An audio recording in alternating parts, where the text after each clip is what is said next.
Kate, if this is third time lucky, you're going to be interviewing me every year because as I'm superstitious, I'll be wanting you back. Oh, okay. It's a deal. It's a deal. It's a deal. All right. Okay, take care. I was told the night before that Andre Agassi had a fear of heights. Oh, no. I thought, well, you're 320 metres up in the air, Andre. So I'm here in the royal enclosure within the parade ground at the Dubai World Cup. Dubai was founded in 1833, then just a tiny little fishing village on the edge of the desert, simply a resting place for Bedouins. Fast forward nearly 200 years and Dubai is a jewel in the Arabian Peninsula and one of the 7 Emirates of the UAE, famous around the world as the go-to luxury tourist destination. Home to more 5-star hotels than anywhere else on the planet, where locals once dive for pearls, they now shop in luxury malls and dine in the finest Michelin star restaurants. But if you think you know Dubai, that this is all the city is about, then I have news for you. I'm Kate Garraway, and in this series, I'm going to meet people that will open your eyes and your mind to another Dubai, the one that is unheard, to show you what this city and its residents are all about. A place where East meets West, where women can and do lead the way, where science is saving resources and selflessness is saving lives. We'll meet people who want to turn what you think about this city on its head and tell a totally different story about Dubai and its amazing people.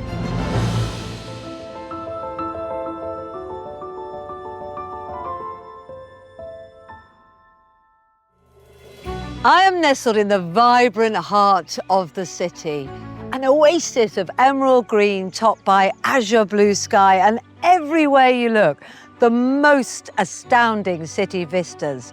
This is the Majlis course at the Emirates Golf Club, home to the Hero Dubai Desert Classic. Founded in 1989, the tournament is the oldest in the Middle East.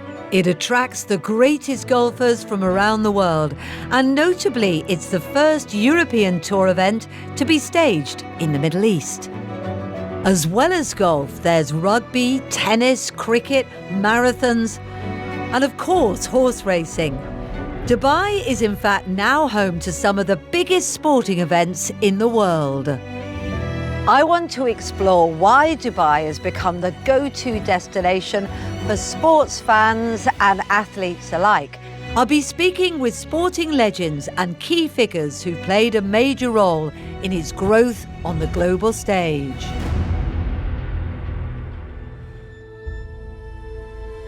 In the heart of Emirati culture lies a deep and enduring bond with horses. A connection that stretches back centuries to nomadic Bedouins. Even in the modern city of Dubai, this ancient relationship remains evident to this day. Zabeel Stables is a world-leading equine paradise where some of the finest horses on the planet are trained. I've come to meet Tig O'Shea, a racing legend who's won an unprecedented 11 UAE jockey championships. So where are we now, Tig? We're in what I call paradise in the middle of the city. It's Zabeel Stables here in Dubai. And, you know, I always say, even though I come and work here every day, if I were a horse, I'd want to live here. You know, the facilities, it's beautiful. 7-star hotel for horses. So, you sound like you don't traditionally come initially from the Middle East. No, I'm a County Cork man in Ireland originally. How did you end up here? It was ironic, really. You know, way back in 2001, the late great His Highness Sheikh Hamdan bin Rashid Al Maktoum put up an all-expense trip paid for the champion apprentice of that year of Ireland. How old were you at that point? 17. Wow. Thankfully, I won, and I accepted His Highness's great offer to this beautiful, amazing country, and I've been coming back ever since. Amazing. So you spend what kind of Irish winters here, do you? Yeah, I normally come out 1st of October of every year, and I head back probably May time. So I used to call Dubai my second home, but I spend longer here now than I do in Ireland. Than you do in Ireland. So when you're building up to a big event like the World Cup, which must be the biggest I guess. Yeah, and it's not only, Kate, the biggest in Dubai, it's now a worldwide, world-renowned race meeting. You know, they come from, I think Sheikh Mohammed's vision at the time was to bring the world to Dubai. The best jockeys, the best trainers, the best owners, and the best horses all come and meet for what's going to be a nine race meeting card. And it was all the vision of Sheikh Mohammed to bring the best of the best and put Dubai on the map to be the best. And do you have a program leading up as a jockey? Or do you just try and stay in the zone all the time? I try not to change too much, you know. Yeah. Again, I say horses pick up on everything. They're an amazing animal. They can't talk. I'm happiest when I'm on a horse. You know, sometimes the run up to a big race meeting, you're asked to do like interviews, which is fantastic. But when I get on, this is torture for you. Yeah, when I get on a horse, you blank all that out, and you have to for the horse as well. So, as I said, you know, it is different, it is special, and it means a lot to so many people. You know, people invest so much in this great game, and you know, you want to get it right for both owners and trainers and connections you're riding for. So I try, I'm a very superstitious guy. I still go to bed the same time before a Dubai World Cup night. I'd still if I have a lucky tie, I'll wear that. So different things, you know, but yeah, I try not to change up too much.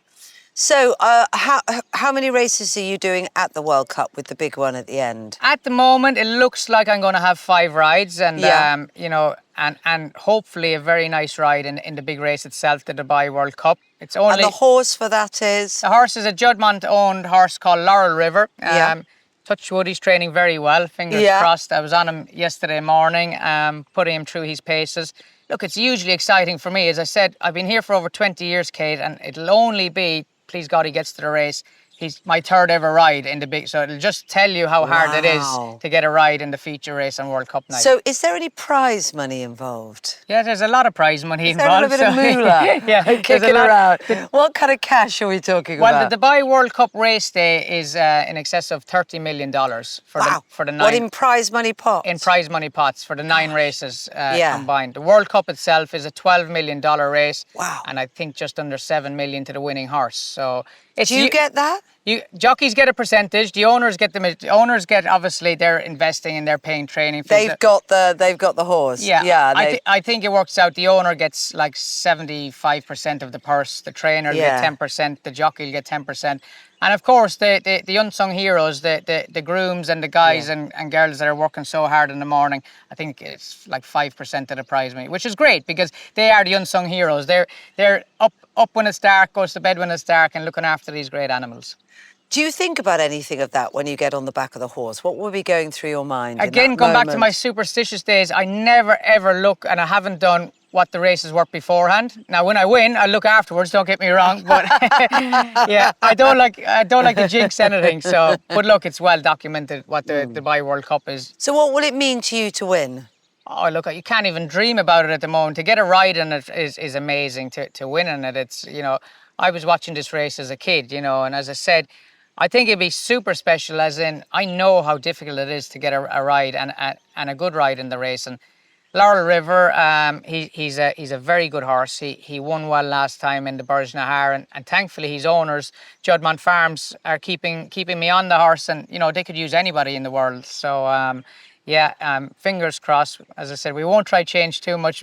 We'll start dreaming a little bit closer, but yeah, it would be so surreal to win it. Now, to talk about a little bit about you personally. Have you got your family here with you? My family are here. They've basically been brought up in Dubai. My 2 sons, Dara and Aaron, have been in school since they're 11 and 13. They started in nursery in Dubai, so all the way up. What's that like for them? Because it's amazing. They joke with their friends. They go to school with a pair of shorts on, you know. And in Europe, as you can imagine, in the depths of winter, you know, you need 3 jackets on. So I always say you don't realise how lucky you have it. They have the best of both worlds. They're in Dubai for the winter months and back in Ireland for the summer months. So yeah, they'll wake up someday and see what life is really about. I mean, one of the things that I think drives the energy here and these stables in themselves is that there is a massive passion here in Dubai, isn't there, for racing and for horses? Yes, so true. And the Emirati people, they will tell you themselves, horses are in their blood from way back in the Arabians to the thoroughbreds, and they are super passionate about it and super knowledgeable. So for me as a jockey, I come back every year. I might ride horses for owners that might have 5 horses this season. You come back and they call you up, and now I have 20 horses.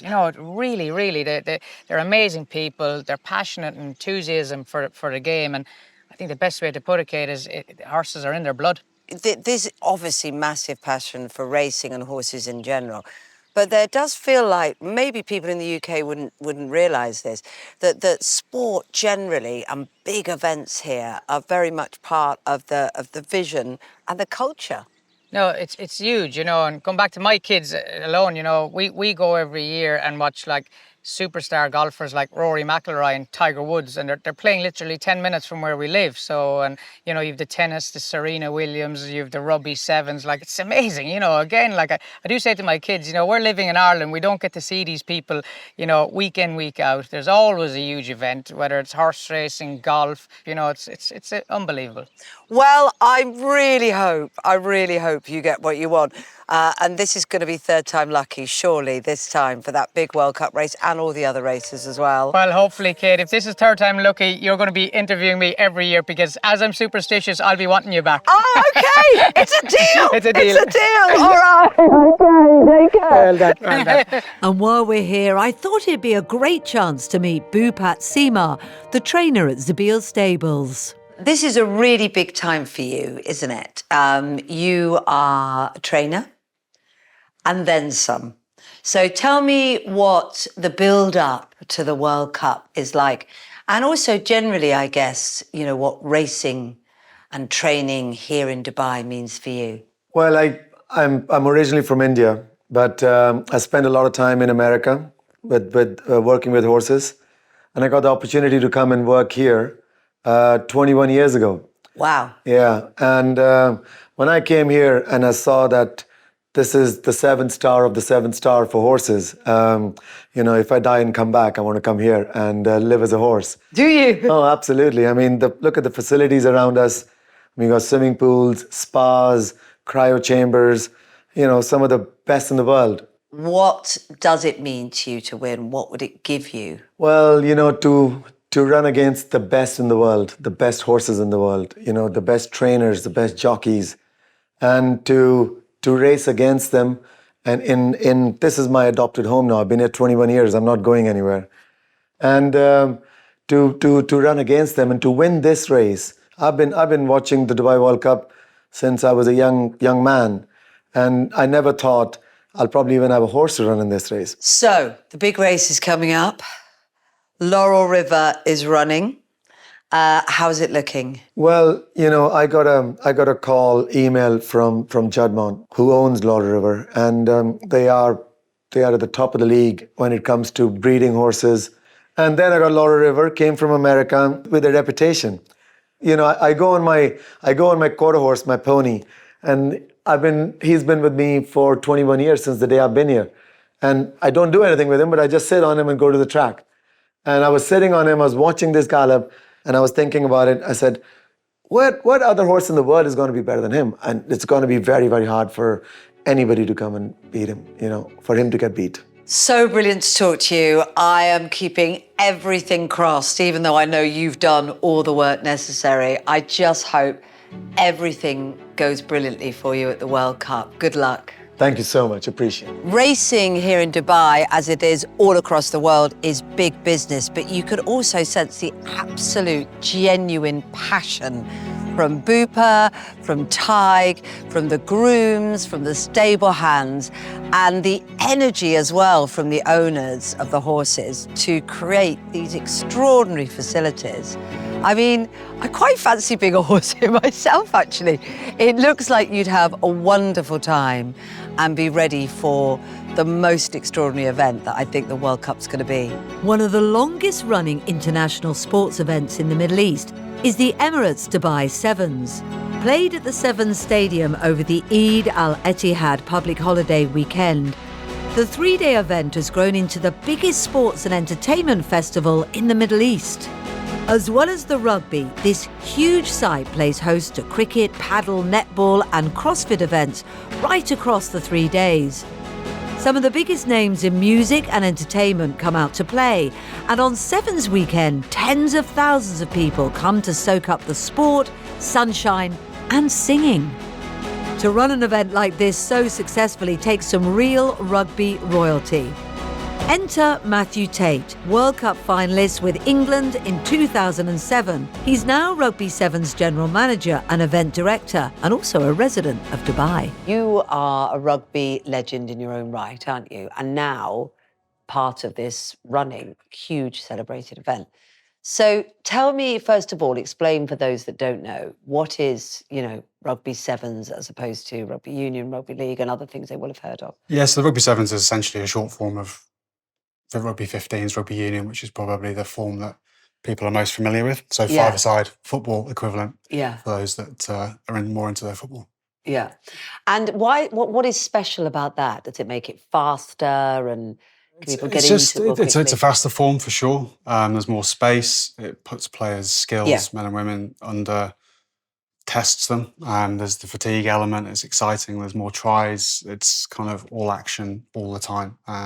Personally, I was very fortunate to have played both forms, and my fondest memories of actually playing were probably in the sevens format. I was one of the smaller gentlemen on the rugby field, so it allowed me to run around people rather than try and run over them, which I did rather unsuccessfully during my career.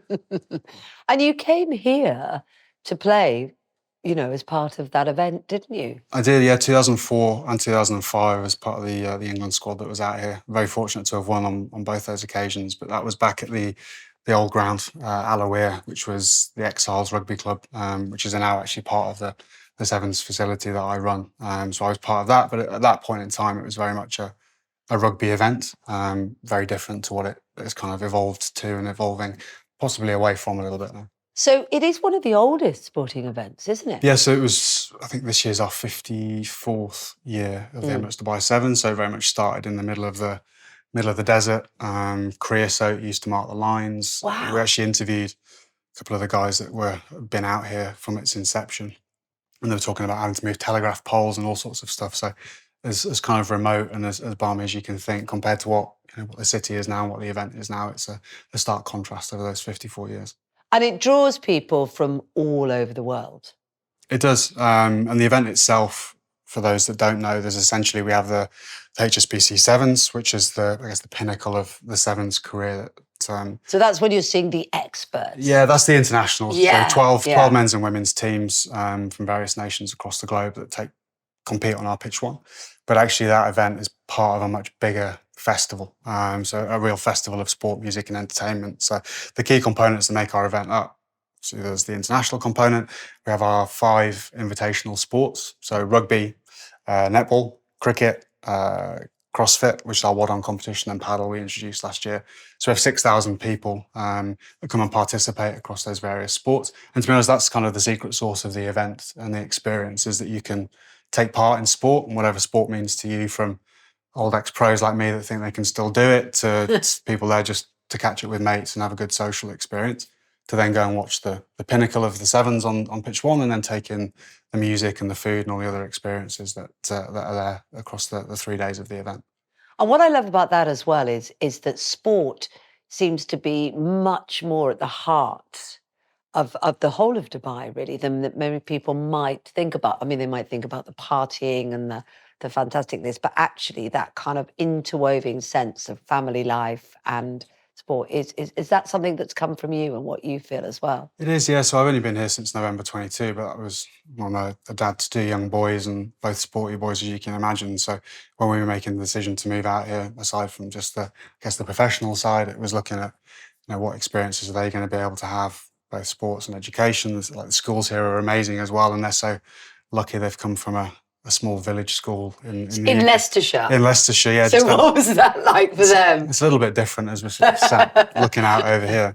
Yeah, I mean, there was 150 kids total in their school that they left, and I think now there's something like 4,500 kids at the school about at the moment, and the facilities are just out of this world.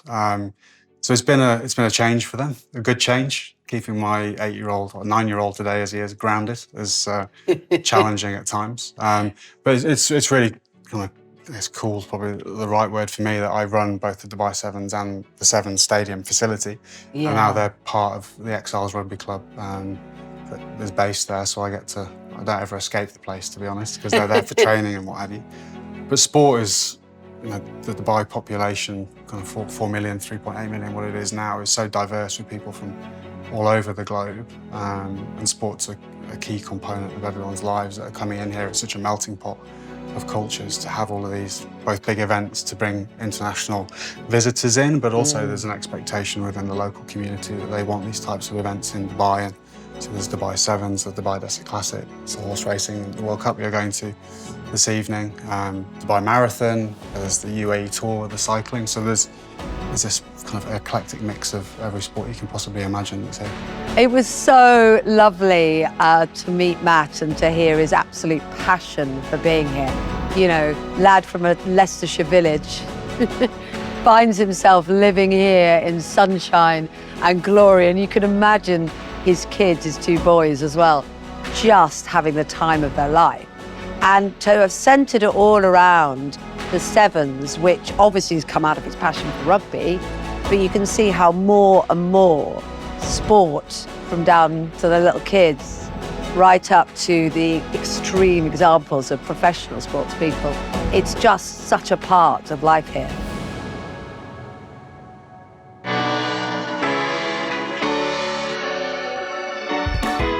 Dubai's rich history of global sporting competitions extends to the tennis court. Every season for the last 31 years, top-ranked tennis players and avid fans from around the world have descended on the state-of-the-art Aviation Tennis Club for the Dubai Duty-Free Tennis Championships. I'm here to meet Senior Vice President of Marketing, Sinead El Sabai. Oh my goodness, look at this. So this is the Majlis. Yes. And what happens here? Well, traditionally, the Majlis is like a meeting place, and this Yeah. is our meeting place for all our VIPs, for our sponsor guests, and this is where they're ticketed and brought through to the centre court, which you'll see in a minute. Okay, and I can recognise some names on the wall around here. Do you want to Yes. show me some of this? Some of our famous tennis players over the last several years. Of course, there's Martina Hingis, who won our first Ladies' Week in 2001. Yes. And here is the shoot that we did in 2005 with Andre Agassi and Roger Federer on the helipad of Burj Al Arab. That's a very famous one. We've all seen that, haven't Yes. we? In 2005, world number 1 Roger Federer and tennis legend Andre Agassi scaled new heights by playing an iconic match on top of the Burj Al Arab. This is a special court.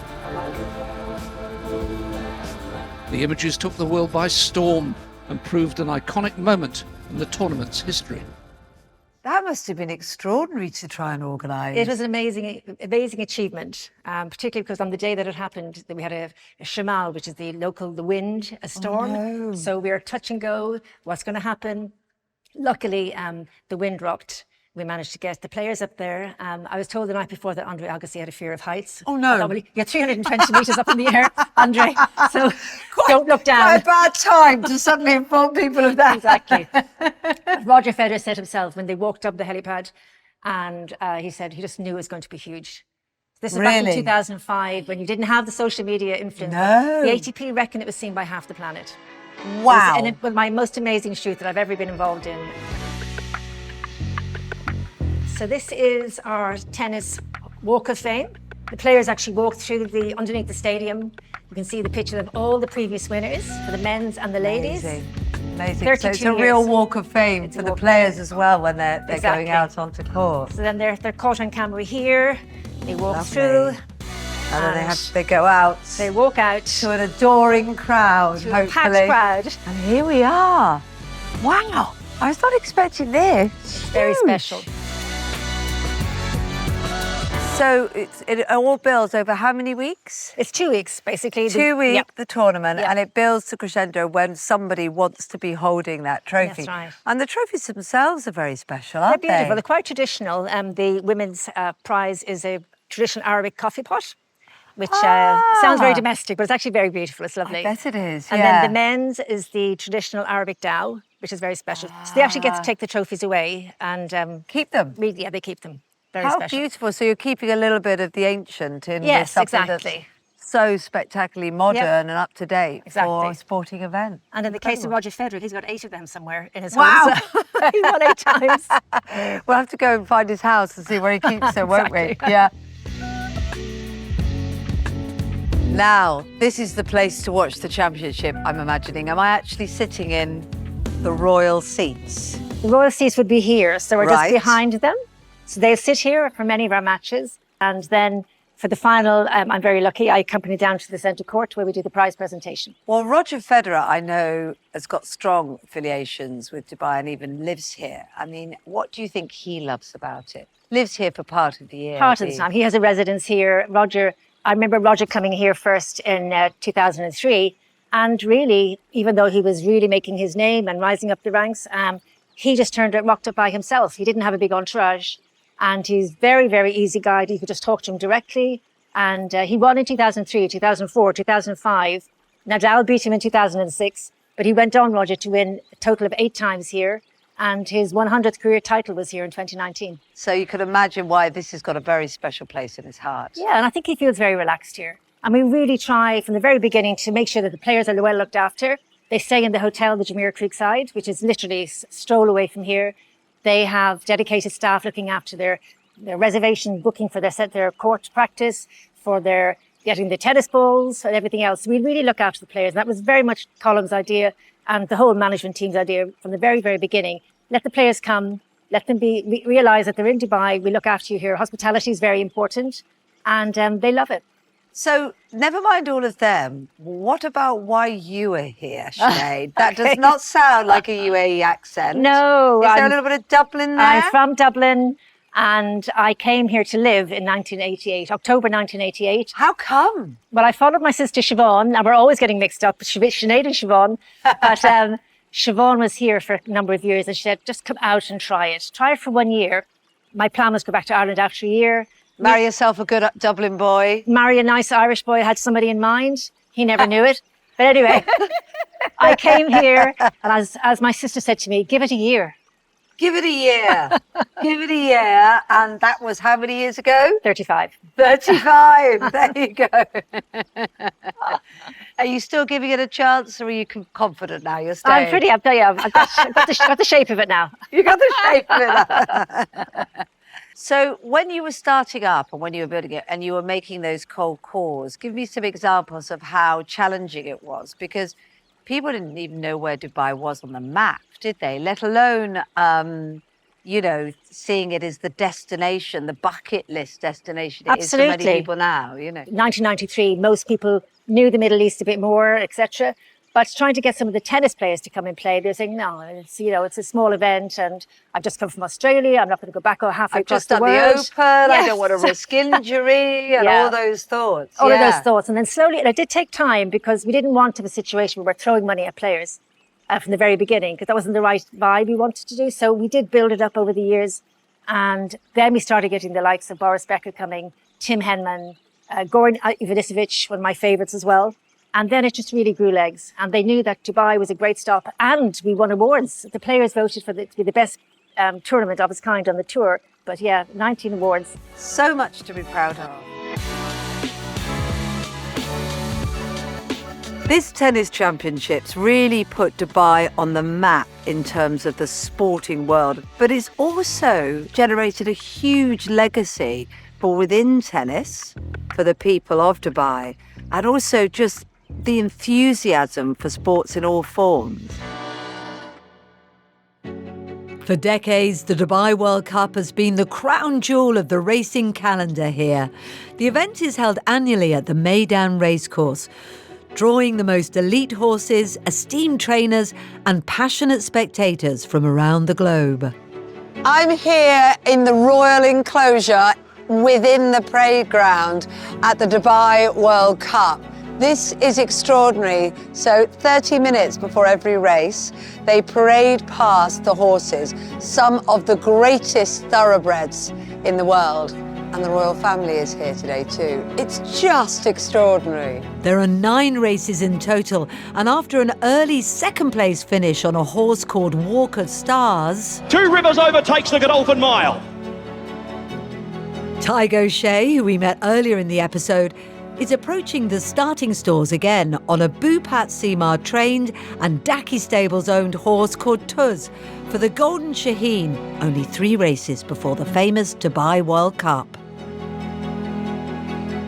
And trackside, I've spotted British racing royalty to watch along with. That is super. I know. Just threw it on, honestly. I dress like this all the time. Presenter and commentator Derek Thompson. Thank you very much, Tom. Tig Looking forward to O'Shea, this sprint here for our dirt runners. Here we go.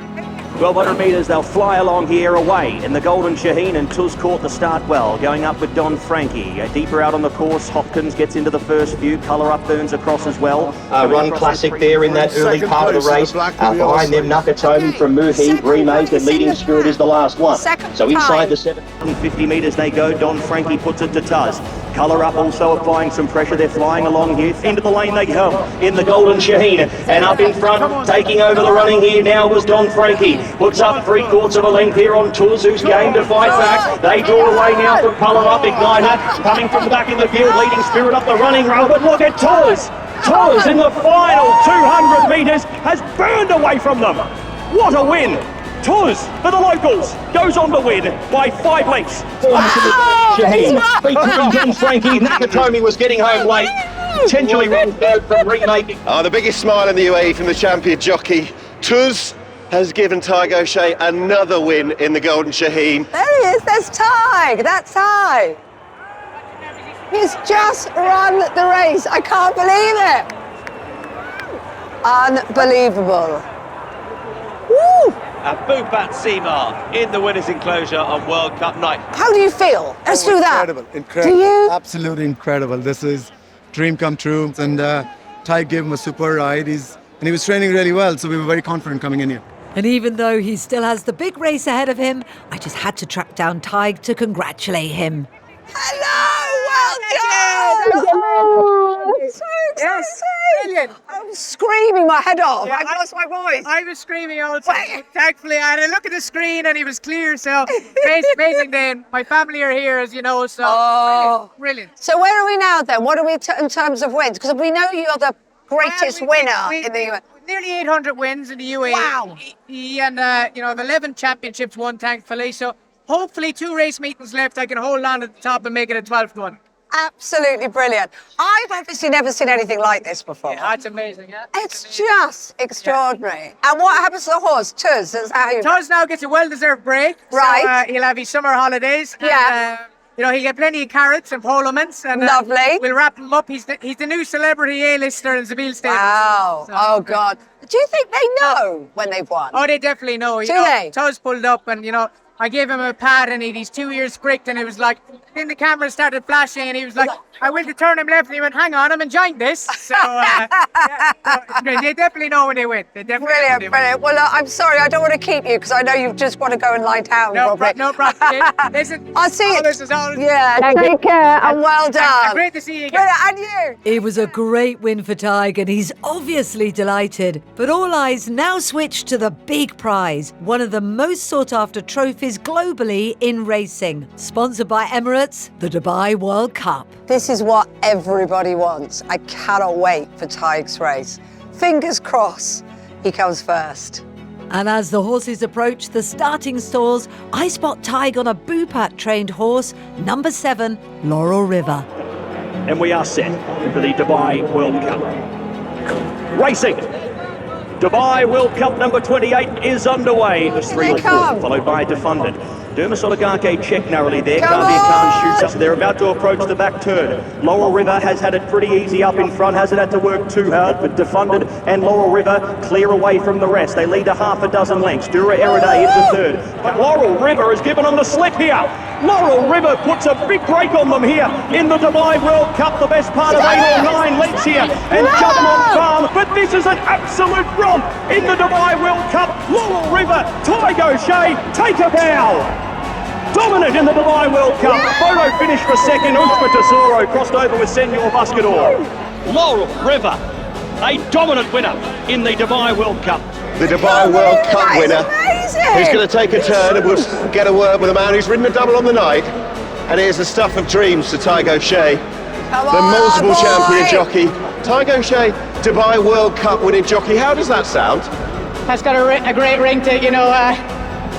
Back in the day when the late great His Highness Sheikh Hamdan bin Rashid Al Maktoum brought me to this wonderful country in 2001, I didn't think 23 years later I'd be winning the world's richest race. Are you screaming? My kids are going crazy! I'm so happy for Tig, Bupa and Judmont.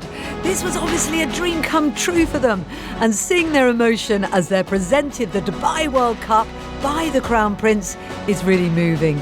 And who knows, maybe I was Tig's good luck charm. This event really symbolises the convergence of tradition and innovation, where ancient Bedouin heritage meets Dubai's pursuit of modernity. And the closing ceremony is not too bad either.